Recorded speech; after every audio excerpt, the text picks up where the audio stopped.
असंख्य युगों से हम पूज्य गुरुदेव भगवान की, कबीर परमात्मा की शरण में रहते हुए आ रहे हैं।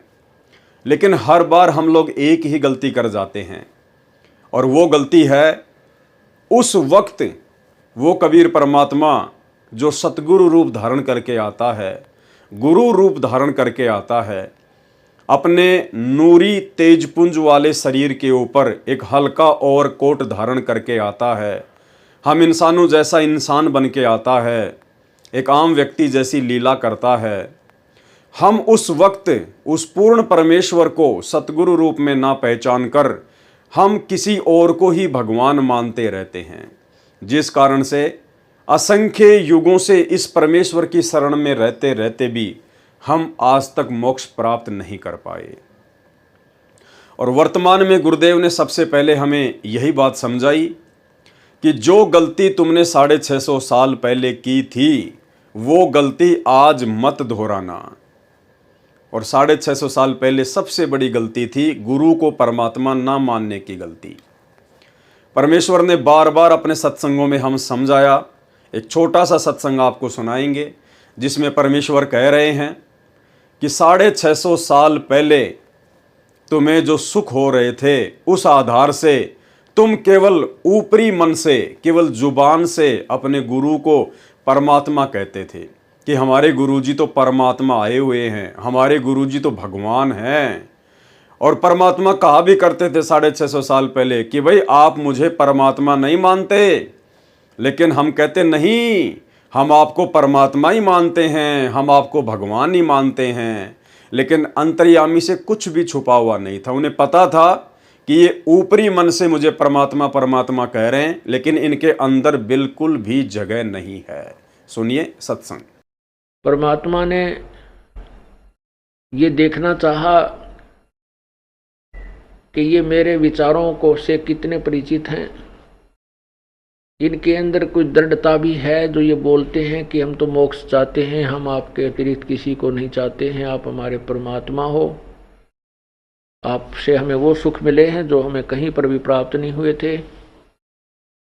ये ऊपरले मन से कह रहे हैं या इनके अंदर भी कोई स्थान है। ये परीक्षा लेने के लिए परमात्मा ने, कबीर परमेश्वर ने एक लीला की थी। और यही कारण था भाइयों और बहनों हमारे नीचे गिरने का। हमने परमेश्वर से झूठ कहा कि हम आपको परमात्मा मानते हैं, लेकिन वे तो अंतर्यामी हैं, उन्हें तो अंदर की बात का पता है। इसलिए परमेश्वर ने 64 के 64 लाख अपने शिष्यों को एक परीक्षा के माध्यम से रिजेक्ट कर दिया।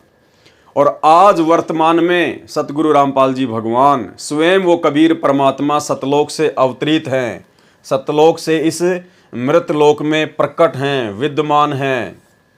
और यदि आज भी हमने वही गलती कर दी जो गलती हम 650 साल पहले करके आ चुके हैं, जो गलती हम युगों युगों से करते आ रहे हैं, तो क्या फ़ायदा फिर इस कलयुग की बिचली पीढ़ी में 21वीं सदी में पैदा होने का, ये मनुष्य शरीर प्राप्त करने का, ये शिक्षा प्राप्त करने का, गुरुदेव भगवान के इतने प्रयत्न का, उनके द्वारा इतना संघर्ष जो ये सबूत और प्रमाण दिखाने के लिए किया गया है, आप और हम आत्माओं को जगाने के लिए किया गया है, फिर क्या फ़ायदा उस चीज़ का। तो आज हम वो गलती नहीं करेंगे, कम से कम सत्सेवक भाई बहन तो वो गलती बिल्कुल भी नहीं करेंगे, क्योंकि आज परमात्मा ने ऐसा कोई भी सबूत, ऐसा कोई भी प्रमाण शेष नहीं छोड़ा है जो ये साबित करता हो कि संत रामपाल जी परमात्मा नहीं हैं या संत रामपाल जी खुद ही कबीर जी नहीं हैं। हर प्रकार के सबूत, एविडेंस परमात्मा ने हर धर्म पुस्तकों से निकाल कर दे दिया है। और उससे ऊपर परमेश्वर के जो गुण होते हैं, कबीर परमात्मा के जो गुण होते हैं, कोडी को काया देना, निर्धन को माया देना, अंधे को आंख देना, बांझ को पुत्र देना, निर्धन को संपत्ति देना, आज सब कुछ परमेश्वर छप्पर फाड़ के दे रहे हैं, छप्पर फाड़ के। और उसके बावजूद भी यदि हम अपने गुरुदेव भगवान को कबीर परमेश्वर के रूप में नहीं देखेंगे तो धिक्कार है फिर आप और हमारे इस मानव जन्म को। तो कम से कम साध संगति से जुड़े हुए सत्सेवक भाई बहनों ने साध संगति के माध्यम से अपनी आत्मा को इतना मजबूत कर लिया है, इतना दृढ़ कर लिया है कि आज हम अपने गुरुदेव भगवान को इतना विश्वास दिलाने के काबिल हो चुके हैं, उन्हीं के आशीर्वाद से इतने लायक हो चुके हैं कि आज हम अपने गुरुदेव भगवान को नाराज नहीं करेंगे।